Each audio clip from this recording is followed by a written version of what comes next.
And I'm astrologer Jenny Lynch. Well, today I'm going to talk about one of my favorite subjects, which is romance and relationship. A lot of people come to me and that's one of their biggest questions, like, when am I going to meet somebody? When am I going to fall in love? I guess probably the reason why people want to meet other people is because there's so much joy and happiness promised in that experience.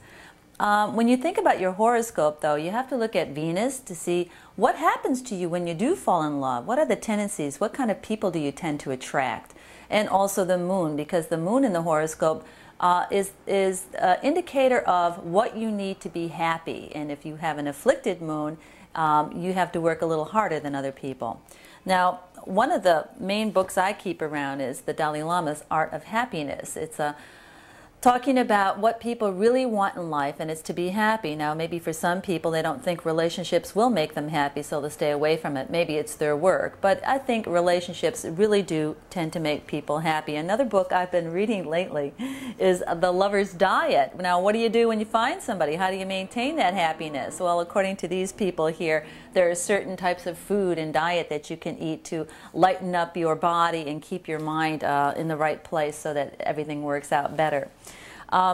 I've been teaching relationship astrology from time to time at the astrology conferences. Some of the research that I've done on celebrities and with my clients has really taught me quite a bit. And there's also a book I'd recommend. It's called When Will You Marry by Rose Murray. Now, Rose has been around for a long time, maybe 20 years as an astrologer out in California, but she talks about how progressions and directions and transits work hand in hand to let you know when relationships are coming and what kind of relationships they're going to be about. Sometimes you're going to meet someone younger, sometimes it's somebody older. These kind of situations are shown by the stars. Believe it or not, almost all the time I can predict this thing.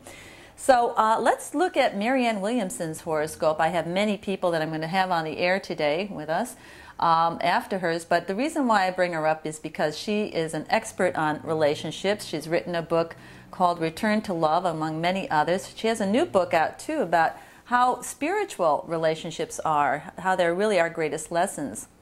And Marianne is a Cancer, and Cancers, we know, love to get cozy with other people and partner up. She also has Venus in Cancer and Uranus in Cancer, and it's all on the ascendant, so this is how other people see her. The basic language of astrology here is I, the sun, have unusual, Uranus, thoughts about love, Venus, okay? So this is someone who is revolutionary in her concept on love. And her moon, where her happiness lies, is in the house of relationships. This is the house of marriage and serious partnerships. When you have your moon there, it means you really need to have a partner in order to be totally happy. Now, the thing is that with this horoscope too, she has the ruler of the house of marriage is Saturn, and it's in the sign of Libra. And this means I require fair play in my relationships as well. And Mars, the ruler of her career, because she has Aries up on the 10th house, Mars is the ruler of the career, but is throwing a square to the moon. And it's when you have a moon square Mars, you can have a lot of domestic problems in your relationships, a lot of fighting. It heats up the emotions. So I think she does have her hands full from time to time. At least that's what I hear. The other thing about her career, how marvelous it is to have Jupiter in the sign of Taurus up in the 10th house. It means the greatest honors. It also means that you're here to spiritually uplift other people when you have Jupiter up in the 10th. You're a leader, a natural leader.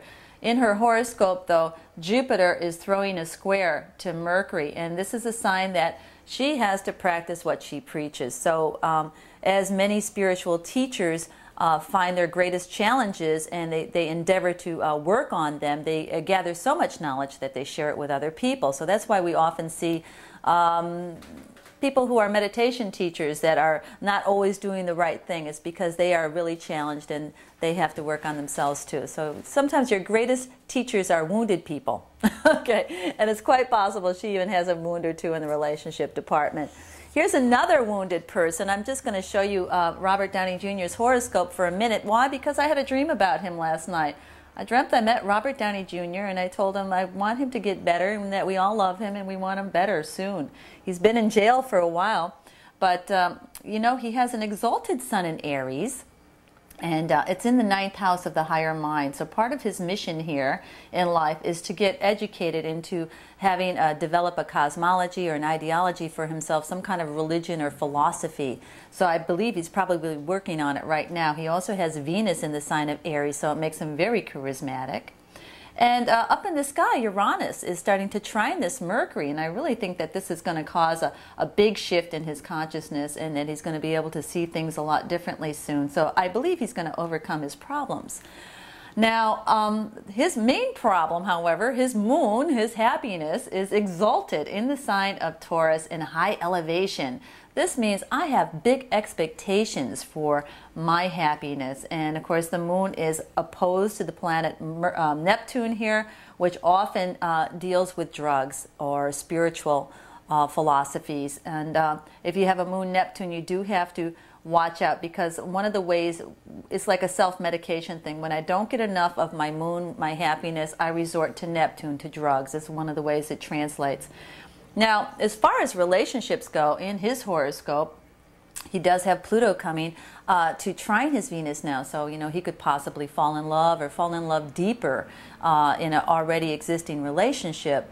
That's one sign. But, you know, he did get a divorce last year. There was a breakup, and it was when Uranus was crossing the house of marriage that he announced that he was having a separation from his wife. So interesting to note that the ruler of his house of marriage and the ruler of your house of marriage will tell you a little bit about what you can expect when you do get married. Not that you can't change it, because you always can. But the ruler of his house of marriage is Saturn, the old ruler, and Uranus, the modern ruler, and they are at war with one another up in the sky. And it's also forming what we call a grand cross with a node, so it tells me that part of his destiny is to figure out how to handle his relationships. That's really very clear. Well, I think we're going to see some good things for him soon.